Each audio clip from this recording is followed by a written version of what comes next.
আসসালামু আলাইকুম। Trading with Ashikul চ্যানেলের আজকের ভিডিওতে আপনাদের সবাইকে স্বাগতম। আশা করি সবাই ভালো আছেন। আমরা আজকে পিওরলি একটা মার্কেট ডিসকাশন করব। ডিএসই ইন্ডেক্স নিয়ে একটা ছোটোখাটো আলোচনা করব। খুব শর্ট একটা ভিডিও হতে যাচ্ছে। আমাদের ইন্ডেক্সের আজকের 7ই এপ্রিল বর্তমান পয়েন্ট হচ্ছে 5,196। টাকার অঙ্কে লেনদেন হয়েছে 469 কোটি টাকা এবং 8 পয়েন্ট কমেছে। গতদিন কমেছিল হচ্ছে প্রায় 13 পয়েন্ট, আর আজকে কমেছে হচ্ছে 8 পয়েন্ট। গতদিনের সাথে আজকের দিনটার তফাৎ খুবই আলাদা। আমি সেই জিনিসটা আপনাদেরকে দেখানোর চেষ্টা করব।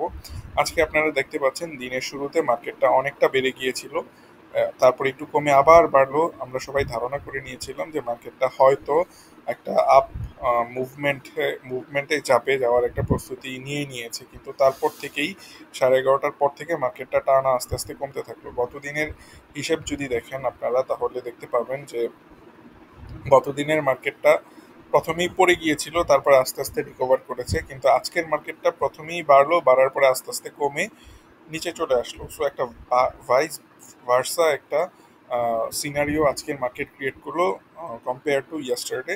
সো আমার কাছে মনে হয় যে মার্কেটটা একটা টোটালি ইনডিসিশন পিরিয়ডের মধ্যে রয়েছে। বড় ইনভেস্টর যারা আছে তারা অনেকটা শেকই ফিল করছে, কারণ ট্যারিফ ইম্পোজ করার পরে পুরা ওয়ার্ল্ড মার্কেট হচ্ছে টালমাটাল। সেখানে আমাদের মার্কেটের বিনিয়োগকারীরাও, যারা বড় বিনিয়োগ করে, তারাও একটু ধন্দে পড়ে গেছেন যে আসলে কিভাবে ডিল করছে। বাংলাদেশ গভর্নমেন্ট খুব ভালোভাবেই হ্যান্ডেল করার চেষ্টা করছে।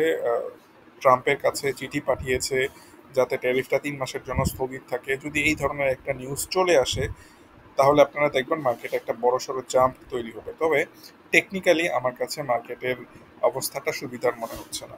জাস্ট এটা টেকনিক্যালি বললাম, সুবিধার মনে হচ্ছে না বলতে অল্প কিছু ওটা কমতে পারে, মার্কেট আগামী দিনগুলোতেও কমতে পারে।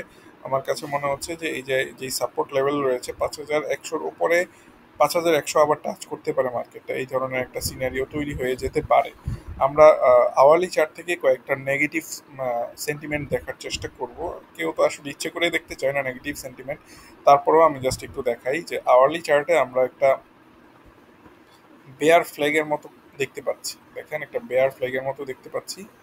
তো আমার কাছে মনে হচ্ছে এই ফ্ল্যাগটা যদি ব্রেকআউট করে তাহলে নিচে চলে যাবে মার্কেট। এই ফ্ল্যাগটা ব্রেকআউট করলেই মার্কেটটা নিচে চলে যাবে। সো এটা একটা প্রবলেমেটিক সিনারিও তৈরি হচ্ছে মার্কেটের জন্য। আর আরেকটা জিনিস হচ্ছে, মার্কেটে কিন্তু একটা হেড অ্যান্ড শোল্ডার প্যাটার্ন তৈরি হচ্ছে। একটা হেড অ্যান্ড শোল্ডার প্যাটার্ন যদি আমরা এইভাবে কল্পনা করি মার্কেটের,